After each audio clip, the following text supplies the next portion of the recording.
from the International Press Institute in IPI, we have been working on, for at least a decade now, on how the online harassment takes place, the patterns of the attacks, the impact on the journalists, the impact on their work. And what we saw years ago, already in 2016, is that attacks are coordinated, or increasingly coordinated attacks.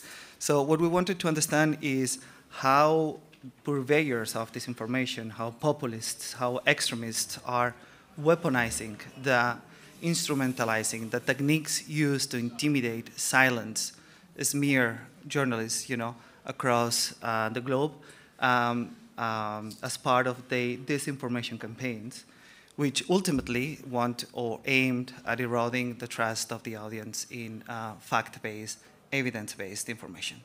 So that's the overall approach, and this is part of the project that we are running. That we are running together it's a joint effort together with Faktograf, the fact-checking organization in Croatia, and also TAZ, Tagezeitung in Germany, their investigative unit. The project is called Decoding the Disinformation Playbook of Populists in Europe, Targeting Fact-Checkers and Journalists, because they are at the forefront of combating disinformation. So our approach is basically this multidisciplinary approach, to investigating disinformation campaigns from the actors behind their agendas, their narratives to discredit the work of the journalists. And the idea of all this is basically to present some of the investigations, but also, to delve into whether institutions and other actors, state actors, countrywide and also regional-wise, are equipped to combat this kind of attacks. Without further ado, so let me introduce my panelists. So next to me, we have Anna Brakus, CEO of Faktograf, the fact-checking organization in Croatia, and also media organization in Croatia. And next one, it's Codruta Simina. Simina? Yeah, Simina. She is an expert on disinformation, journalist for over 20 maybe years. Expert is a bit too much. I'm a journalist. Over 20 years investigating corruption, disinformation, etc. And next one is Christian Jakob, investigative journalist at the Tagezeitung in Berlin, and whose expertise, who's been covering widely, the issues of far right and extremism in Europe, and especially in Germany as well. And at the very end, we have Carlos Hernández-Echevarria, who is the policy associate director and head of policy at Maldita.es, which is also a media organization that includes fact-checking and other activities, media literacy activities as well, etc. And also, today he is wearing like two hats. He's also the chair of the European Fact-Checking Network. So thank you very much to all of you for joining. Thanks for having us. Thank you very much. So let's start. We're going to run through like 5 minutes presentation of the work that we've been developing, each one of us. And then we will definitely open for questions, and we really want to hear from you, okay?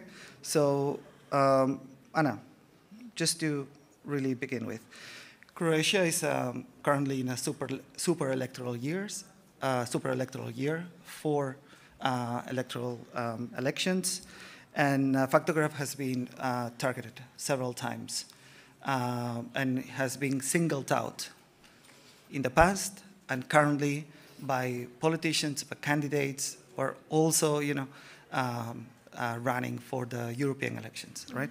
So my question to you basically is, can you walk us through the current challenges of being a fact checker in Croatia, and how are you working to expose these attacks? Hi everyone. Thank you for being here. I'm glad that I'm here. Although I have to say, I like your Congress, but it is one of the most kind of grim conferences that you can visit in terms of the amount of time we spend talking about harassment that journalists face, the amount of time that we spend, talking about very serious effects on mental health that we face, reporting from conflict situations and stuff like that.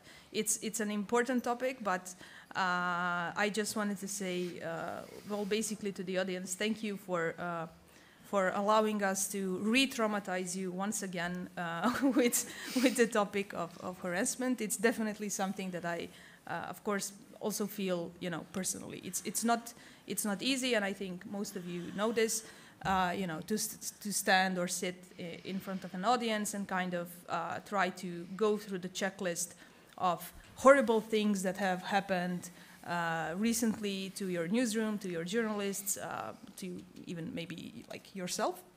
But it is, of course, a very important topic. And for us at Faktograf, one of the challenges that we face, which I think is something that we share with a lot of people, is how to find a good balance between not normalizing violence and harassment that we face, but also trying to figure out a way not to let it impact us too much. Because if we allowed, every threat, every comment, every type of other type of harassment that we face affect us so deeply on a daily basis, it would be, of course, very impossible for us to do our job. On the other hand, we have to take things seriously, and we have to think about the effects that type of basically violence has on our newsroom. Sadly, as we know, when you have crisis events, when you have the pandemic, when you have earthquakes, when you have fires, when you have anything that stirs up a lot of emotions, that is going to create a minefield of disinformation. In a certain sense, elections have the same effect. In election campaigns, we find ourselves in a territory where everybody is trying to grab your attention as quick and as effectively as possible. Sometimes that leads specific people or parties to kind of forget what the rules are, what the boundaries are, and they try to do everything that they can to grab people's attention. That especially is the case when we are talking about representative from populist or far-right parties in our experience. And that also leads, sadly, in many cases, on attacks on media and press freedom, because it is it has sadly become, a long time ago, one of the catchphrases that you can use to grab people's attention. In recent years, Faktograf has faced its fair share of threats, harassment, and basically almost constant tension. We are a non-profit media organization that publishes a fact-checking platform, and also the Climate Portal, which is an outlet focusing on the climate crisis and solutions that we can that we can use and report on. The pandemic for us was the start of a very serious increase of harassment that we faced. The death threats and the violent threats were practically a daily occurrence. In a 2-year period, we reported over 50 different threats to the police, and I would say that is around maybe 10% of the threats that we received, because we really had to, it's sad, but we had to pick and choose what we felt or believed is kind of the most serious threat. So the kind of threats that actually went to the police were stuff like, we're gonna bomb you, or when our editor-in-chief received a message that said, we know where you are, we know where we can find you, we're gonna find you and cut off all of your fingers and stuff like that. And that type of thing, in the end, led to us kind of having to develop some sort of a system of mental health support for our journalists. It led to us still working in a newsroom on an undisclosed location, because it's not something that we really want to disclose. And situations like elections usually lead to kind of to a place where all of that gets kind of reinvigorated. So during this national election, national parliamentary election that we had just around like a month ago, sadly, of course, one of the biggest topics again were the attacks on media. The leading one is still in this case Novosti Weekly, which is a Serb national minority-led weekly paper, which also has an online presence. It's a place, just to be kind of transparent, it's a place where I spent a couple of years working. It is one of the most influential and most important investigative papers in our country. And it basically became the main conversation point, whether the government is going to be formed or not, because the far-right party basically calls for complete defunding of that paper. And the amount of threats that paper received is really unprecedented. When I worked there a couple of years ago, I thought that I have kind of reached the biggest amount of pressure that you can have. We had a period of, I don't know, I think it lasted probably a year, where we had at least once a month we had this group of people that would come in front of the newsroom under the window, and they would burn the paper that we published, cut it up with scissors and stuff like that. And yeah, that was Novosti. But then I came to Faktograf and I realized, yeah, things can go on a completely other level, you know? Like burning the paper, yeah, okay, but they don't use your picture, they don't use your name, they don't send your personal information in online groups with tens of thousands of people, and stuff like that. So what I'm trying to say is, sadly, although the attacks on media in Croatia are very, very widespread, for some reason, and I leave you to kind of conclude for yourself, the biggest targets that we have are Novosti Weekly and Faktograf, which are two non-profits that we have. I know that later on that we are going to talk about the research that we did. I just wanted to give a short introduction on why we decided to do that. So last year, I'll tell you more about that later. We did this huge survey on European fact-checking organizations because we wanted to understand basically better, is the thing that's happening to us at Faktograf, is that something, are we doing something wrong? Is this like very specific to us?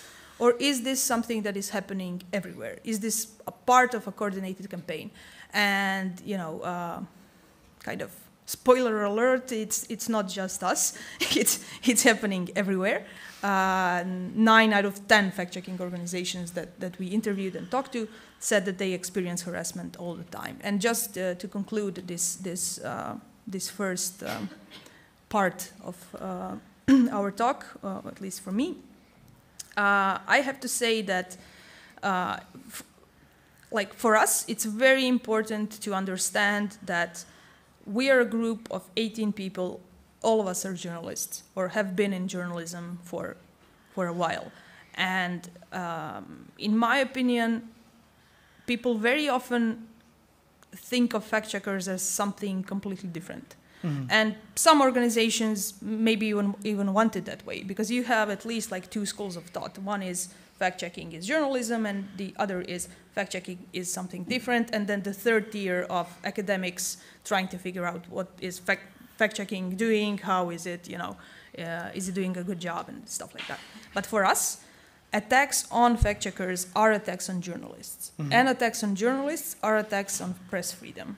And it is always a good opportunity in conferences like this to remind people of that. That is, I think, something that ends up kind of falling through the cracks if you think about fact checkers as something completely different, you miss that attacks on us are also attacks on the whole media system. And I think it's important to understand that we are a part of this, bigger media community, and it does, it is important to understand what's happening with us as well.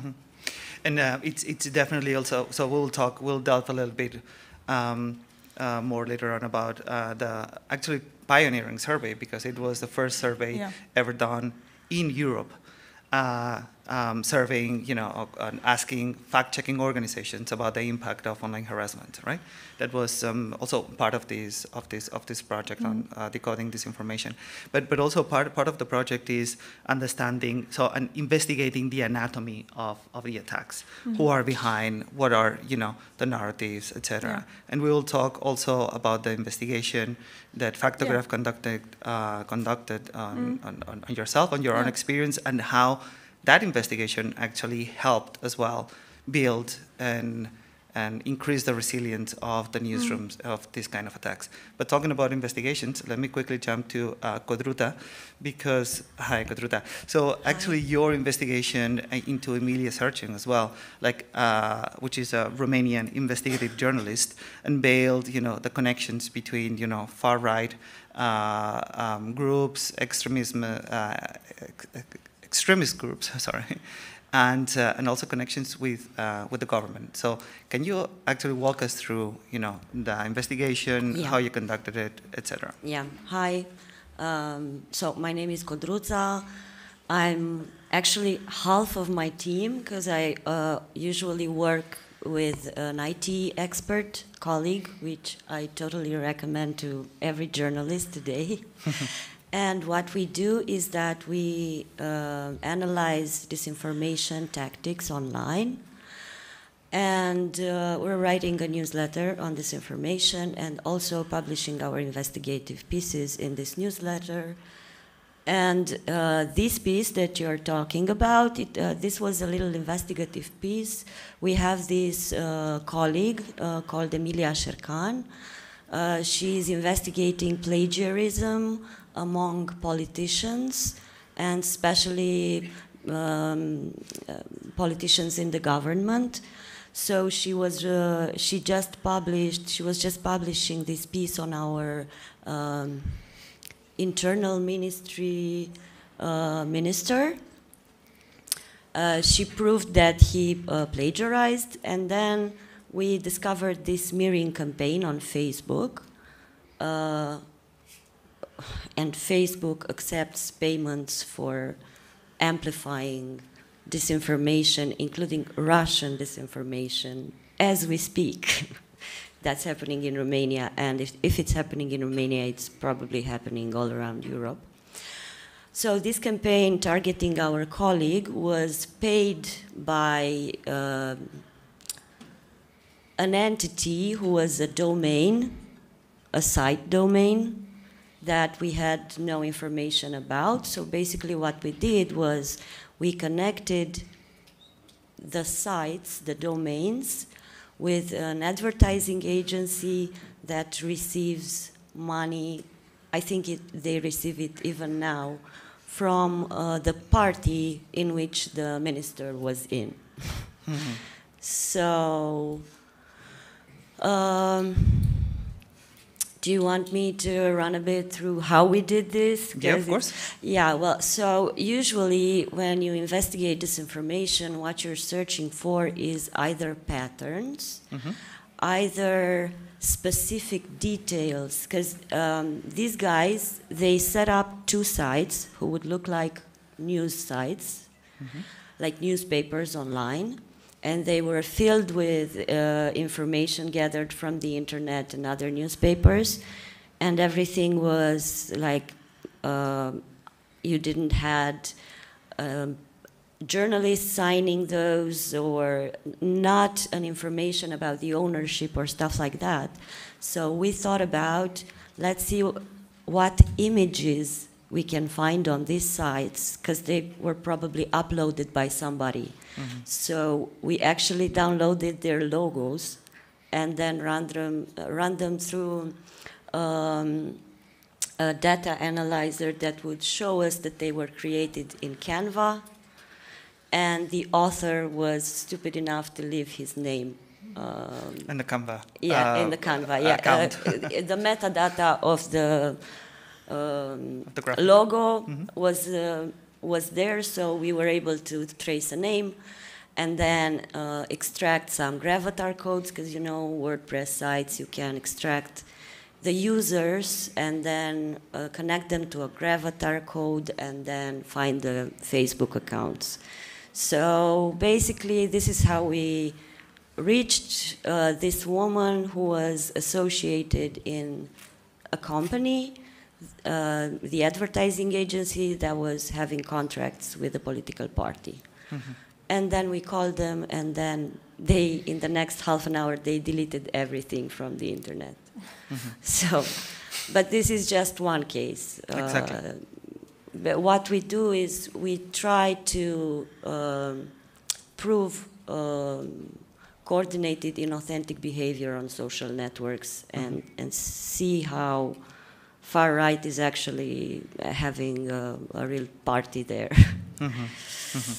There are 2 points that that you just raised that I find very interesting. On one side is this multidisciplinary approach, that joining forces, IT, so journalists with IT people as well, is also something that we want to foster as well. This kind of cooperation between different disciplines and different methodologies. That's why part of the consortium it's investigative journalists, fact checkers, and content analysts working with data scientists as well. So one is that, but maybe we can walk through how this sort of methodology has also helped other colleagues in Romania. But we can walk that we can talk about that a little bit later. But my question is, because we went from a country with a super electoral year to another country with another super electoral year. My question is, so these far right groups, Russian influence, etc., is still operating now? How are you equipping? What are the disinformation narratives right now taking place ahead of the European elections in Romania? I think a simple answer to your question would be a PhD, but so don't worry, we have time. Yeah. So what's happening now in Romania is that we have an ecosystem that runs Russian disinformation. It's not spectacular, but we also have our own political parties who usually pay a lot. I mean, just from the start of the campaign, like a week ago till now, the spendings only on Facebook grew with like €1 million. And in terms of Facebook, that means those politicians are everywhere, seen by everybody. Oh. So what's happening is that we also have a far-right party, and they have a network of sites posing as independent media, and then they would amplify them on Facebook with money, by paying. I'm not sure it's, well, they have a very simple propaganda, actually. Echoing Russian disinformation, but we cannot trace it directly to Russian disinformation. And we also have the parties who are in the government who are doing kind of the same thing, but a bit smoothly, like a bit smartly, but it's almost the same thing. Usually they amplify their own propaganda, and sometimes they would try to attack colleagues or other journalists from Romania. And the social networks never do anything about this. And I think it's wrong that you can pay to amplify disinformation, like directly. And I don't think the Digital Services Act will help with that. unfortunately. So this is kind of the environment in Romania now. It's not, I mean, you don't see extraordinary efforts, but it's a constant investment in amplifying narratives for each party that runs in these elections. We'll definitely touch the issue of the platforms and whether, you know, the DSA, the Digital Service Act, actually equip, you know, like institutions and governments, you know, across Europe to fight and to combat disinformation. But let me jump first to Christian Jakob. Christian, so you've been analyzing the political dynamics in Germany, you know, and the connections between far right in Germany, but also Russian influence and new far left movements as well, and all that connected to the attacks against journalists, specifically when we talk about disinformation campaigns, coordinated attacks, you know, to intimidate and silence both local journalists, but also journalists working for nationwide newspapers. Can you walk us through your investigations? Yeah, thank you very much for your interest, for being here and for the invitation. I think it's important to understand the political dynamics that is behind these attacks, and as part of this project that Javier has described in the beginning, we try to have a look at what is actually happening in the entire society so that the atrocity against journalists are being fueled like that. Generally speaking, the situation for journalists in Germany is still extremely privileged by international standards, but pressure is increasing, and growing and consolidating milieu of the far right and of conspiracy theorists are blaming the established media of being a propaganda cartel, of alleging with what they call the system parties, I mean the established parties that are non-far right, and the globalists. And this development is dating back almost 10 years so far to the anti-Muslim Pegida movement that some of you might have heard of. It intensified during the COVID crisis, and it continued during the sometimes violent farmers' protests that you also observed in other countries, which in some cases in Germany they blocked the delivery of newspapers because they were trying to fight the established media. So the key issues, as you can imagine, is climate, is migration, and is Ukraine. And in the case of Ukraine, you can observe a growing alliance of Russian bots and trolls and social media accounts, of so-called alternative media in Germany, and of social media accounts that are emerging and having like the same thrust and are portraying established media as controlled by NATO, controlled by the US, and being warmongers when they are campaigning for support for Ukraine. So generally, established media is being portrayed as corrupt, as lying, as biased, as green left ideologist, and brainwashed. And in this worldview, the only real truth, of course, can be found in social media, on Telegram, and at what is being called alternative media. One German particularity is that the time and again a comparison is drawn to the GDR, the former communist part of Germany, where state-controlled propaganda was intending to keep the population in line with the ruling party. And today, the buzzword is mentored thinking, betreutes Denken. So they're blaming the media and public broadcasters to try to educate the population to follow the government policy instead of simply objectively informing them. And then again, of course, objective, real information are only to be found in alternative media. So there will be regional elections now, and this is basically the playing field in 3 East German states in September. And in all of these 3 states, the far-right AfD is clearly leading the polls. And they are, in their rhetoric, explicitly attacking established media. In Bavaria, for example, in the state of Bavaria, the responsible correspondent, the colleague who's covering the AfD, is not receiving neither interviews nor access to party events, despite the fact that there is a legal obligation of the AfD to do so. And also other colleagues from from public broadcasters had to go to court to force the AfD to allow them covering their party events. The most influential far-right leader in Germany, Björn Höcke, who is running to be prime minister in the state of Thuringia, has announced that in case he would win the election, he would take out Thuringia of the federal state contract for the public broadcasters, which until recent time this would be completely unthinkable. And he's way above 30% in the polls, and they are serious about doing this. We hope it's not happening, but you can see how things have shifted. However, beyond the public broadcasters, freelance journalists, freelance photographers in the rural areas are particularly prone to attacks, to atrocities.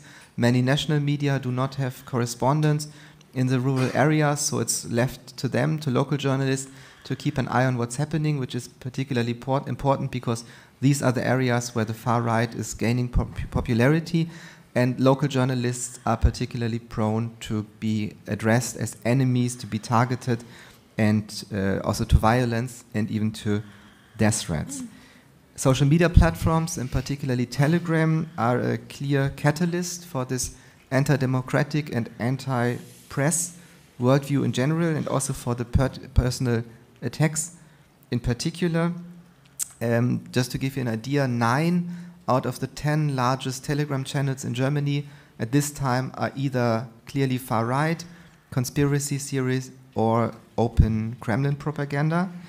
And in many cases, their circulation is, or their reach is several thousand, which is beyond what national printed newspapers do have in many cases.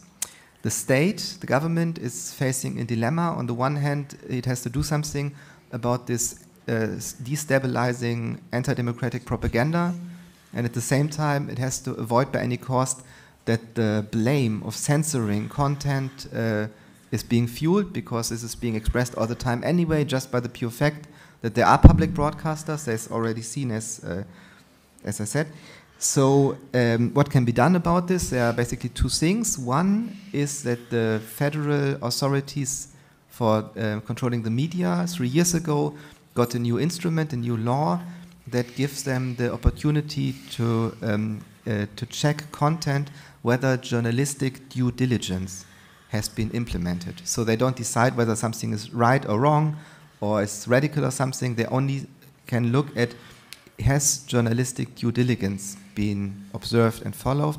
If that is not the case, they can take sanctions against content, against online media outlets like Telegram or YouTube channels. It is very tedious and time-consuming, but the experience so far is not that bad. So it's a kind of helpful approach. And the second, of course, is the Digital Services Act. Many do hope that this might be helpful. As some of you might know, it came into force fully in February of this year. And one of the problems or the shortcomings is that Telegram does not apply as a so-called very large online platform in the EU, which would incur the obligation to what they called risk management of anti-democratic risks. But Telegram simply stated that their number of users is below the threshold. The threshold is 45 million users in the EU. Telegram simply said, oh, we have only 41. And so they completely skipped all the obligations from the DSA, and it's not applying to them for the moment. Which actually, thank you, Christian, because that's actually a perfect segue, for our next speaker, Carlos Hernández. Let me quickly introduce, Carlos Hernández works for Maldita.es, which is one of the leading fact-checking outlets and other organizations combating disinformation in Spain. Themselves have been targeted several times, but including last year, a coordinated campaign by conspiracy theories members coordinating in Telegram channels, again, that attempted to, and sometimes successfully did, sabotage your media literacy activities ahead of the local elections in Spain, factually and impeding the access of the people, in small towns to your booth, so actually impeding the access of people to fact-based information, right? So I don't think that there's a more clear connection between disinformation and online harassment in this case. But also your work as a policy and advocacy director. And we've been talking in Maldita, and we've been talking about Telegram, about Facebook, about the Digital Services Act. You are sitting in different working groups between civil society and the European Commission. You've been actively involved, in monitoring the development of the Digital Services Act. Are we equipped? Is this enough? What happens with Telegram? That's a wonderful question, and thanks for having us, Javier, and No for having, for hosting this kind of difficult conversations that are so necessary. So we have a framework now in the European Union, which is something, and it's more than many others have. So we should be, in a way, grateful for that, in the sense that where in some places there is nothing to rely on when it comes to these big platforms.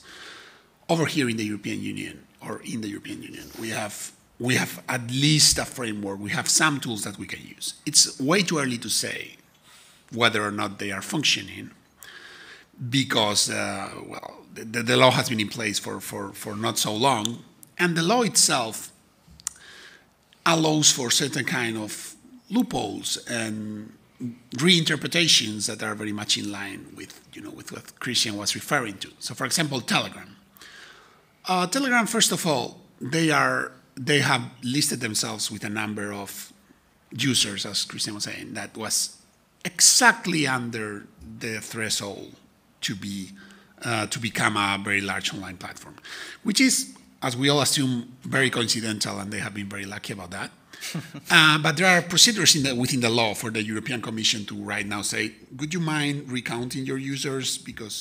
And that is something that we have asked the European Commission to do.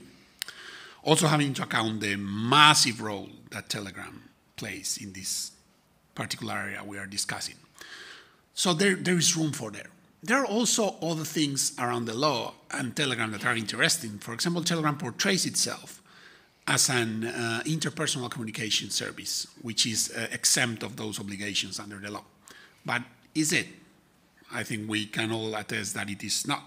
In Spain, some of these conspiracy channels, some of the same people who were promoting violence against us in Maldita, they have 500,000 users. And they are open, they're accessible through a single URL.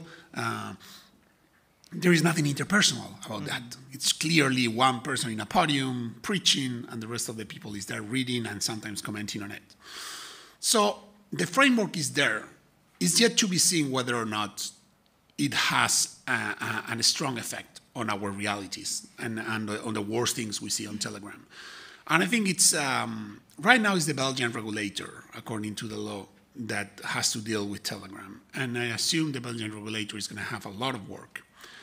It's not a company that is easy to be dealt with. I know they are in contact with the European Commission. It's not that they are a ghost. They are there, and they have designated people as point of contact. But it's true that it's a company, founded by some people in Russia. They have had structures in several constituencies that are not very accessible. Bahamas, Dubai, I think too. They have offices here and there. They are not easy to track, and they are not making any effort. I know they have acted against some outrageous content or channels, in the sense, where actual terrorist groups were organizing to commit acts of violence. Sometimes that has been called to their attention and they have acted, but they have nothing structured or organized, because basically, I think a big part of their traffic and usage belongs to these kind of fringe elements that organize there. And let's not forget, because, for example, in Spain, around 93% of the people is on WhatsApp. So that's where the real, societal changes happen. But let's not forget, let's not put the power of Telegram only in terms of the numbers. Because Telegram, these nodes, these open channels, serve as a as a kind of last point of resistance for many of these fringe groups. So when they are sometimes deplatformed on Meta or they don't feel like they can be as open as they used to be on Facebook because now they face repercussions from the platforms, they can always tell their following, go back to this Telegram channel and we'll tell you where we will be. And we will slightly change the title of the YouTube channel and whatever. So that's why I think it's very important to have these conversations. I am slightly, I am not entirely sure the Digital Services Act right now is going to have a lot of impact on this. I think the priorities of enforcement are going into different directions in the European Union. I would love to be wrong about this. But I would also love for in this case, the regulator for very large online platforms, the European Commission, to pay much more attention to this. Because the force of Telegram, not only in numbers, but in the actual capacity to organize these communities, to do harm, is immense. And I don't think, I would love for civil society and journalism also to be more, more forceful in telling the European Commission that it's quite strange that these people has only 42, 41 million users when the threshold is 45, and that the actual harm that they cause, in the same way they have been looking at that to declare VLOPs also in terms of in the porn websites that have been designated. So I think it's time to have a serious discussion about that is not a private messaging service. That is an open platform that is being weaponized every day to create very real harm. I'm not talking only about societal harms, which of course they do. I'm talking about real life danger for people like many of us in this room. So I would love, I don't know if you're familiar with it, but a judge in Spain a couple of months ago was kind of tired of sending requests of information to Telegram and not receiving any information back. So he decreed the closing of Telegram in Spain. And in the next few days, obviously a lot of people, and I think rightfully so, told him like, okay, you're gonna basically disconnect this service that around 2-3 million people is using because they don't answer. And the judge kind of decided, following the European Court of Justice precedent, that was probably not very proportionate. But let's not forget about the issue at hand, which is that we have here a very large online platform, in all but being declared so, that doesn't respond to judicial requirements, that is, for many purposes, above the law. And that is something that we need to deal with. Absolutely.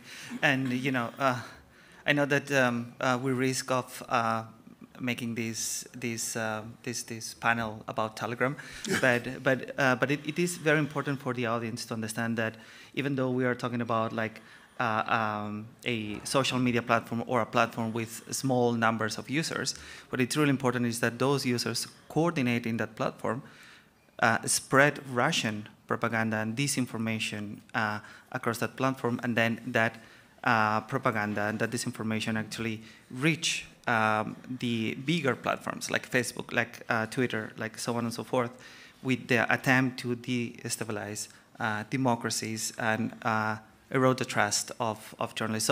So the conversations and the coordinating, and the instigation of violence against journalists does not exclusively remain in Telegram, but actually, explodes and expands to many other regions. I want to open now, in the last 10 minutes of this panel, open the floor for questions. So please. Perfect. We have a first question here. Could you please introduce your name, media organization that you work for? Here, over there. We have the first one. Hello, I'm coming from Turkey. My name is Tuşay Baysalfili. I'm an associate professor at Bahçeşehir University and the chair of New Media Department. I'm working on actually fact-checking disinformation disinformation for a long time, and I do edit several books on this topic, and I have several publications. So in one of my publications, actually, I compared. It is not working. Is it working or not? Yeah. My voice is terrible. So sorry. No, we can hear. We can hear you. Allergy. Sorry. Okay. Okay. So I did a research several years ago, like it was in 2018, I guess. So I, somehow prepare a kind of database, find all fact-checking organizations all around the world, and then I compared it with World Democracy Index and World Media Freedom Index. And when it comes to this research, apparently, as you know, like in the Middle Eastern countries, or if there is an authoritarian regime, there is no fact-checking organization. Or if they have the fact-checking organization, it is not, like settled in those countries. Out of the country, they try to do fact-checking somehow to protect themselves. And then a while after, recently, I figured out I wanted to, wrap up this study and revise it. And because of it is an election year, and there are, more than 60-something elections all around the world. And in Turkey, we had last year the general election, and this year the local election. And to see it actually, how it affected, and if there are, the rise of in the number of fact-checking organizations, etc. I redo it, and I find out, yeah, okay, it's rise, but again, it's still problematic. And Agence France-Presse is working really hard to build their own fact-checking organization somehow. But when it comes to especially, the authoritarian countries, we do see some so-called fact-checking organization, for example, in the first study I find out they are fact-checking genies walking on the lake, etc. Those kind of things they are fact-checking. In Turkey, we have a different situation because we have a very good fact-checking organization, but the problem is this. Actually, the government let them do their job. They don't support them, but they don't, run a kind of break campaign against them. But on the other hand, they cannot reach the public. There is a huge polarization in Turkey, and some of the people are trusting them, but some of them don't know them or do not trust them. And when I try to check, I can speak several languages, so I try to read every single news piece as much as I can understand, but since I am not local, I don't know the political situation in every single country. So I try to understand the situation in different countries. As I see, there is no trust to fact-checking organizations. So what do you think about, the influence of the fact-checking organizations, especially, on the people who somehow a part of this, rising far-right populist movements, or, the affected populist rhetoric, etc., etc. That is my first question. And the second question, I think there is a difference between your methodology, EFCSN I am talking about, and IFCN. Because I know that EFCSN is a new organization, but they apply different methodology, because as I see, IFCSN authorized a fact-checking organization from Turkey, but I know that they got funds from 2 private companies, and those private companies actually shares owned by the government. So what do you think about it? How we should finance, fact-checking organizations? About independence, it is very important, this is my second question. Thank you. To summarize and correct me if I'm mistaken, so the first question was addressed of how to support the trust of the audience on fact-checkers, and the second one was, so I will leave it to the 2 fact-checkers organizations. I'll take the easier one. Okay. I mean, if you can call trust an easier one, and I will read, I think it's Dragula that you're talking about, question to Carlos. He's the chair, so I'm just a member of the governance body. In these situations, it's best to leave it to the guy that's the chair. Enjoy, Carlos. No, so the first thing, first of all, I know multiple organizations in Turkey that are doing a very good job. Personally, we at Faktograf worked the most with Tate, and we have very, very good experiences with them. The reasons why I'm mentioning them specifically is because I think it leads to the question of trust. So when that huge earthquake hit Turkey, the amount of work that fact checkers in Turkey did, and I know most about Tate, but I'm sure others did a great job as well. The amount of work that they did with people that were also personally affected, the quickness of it, the way that they managed to be so accessible for a multitude of people was unbelievable. And the thing that they saw is the same thing that we see as every fact-checking organization that is a part of the European network, probably even the international fact-checking network. In the moments of crisis, our sites, our audiences skyrocket, because that issue of polarization, of course, exists. One of the reasons why we decided to study the harassment campaigns against us was to try to figure out, is the goal not only to affect us, but is the goal to affect the audiences? Is the goal to say, no, you actually can't trust anything? There's no such a thing as a fact that you can check on your own, see with your eyes, read, and make a conclusion for yourself. No, the only thing that exists is insecurity and our agenda that we are kind of trying to push.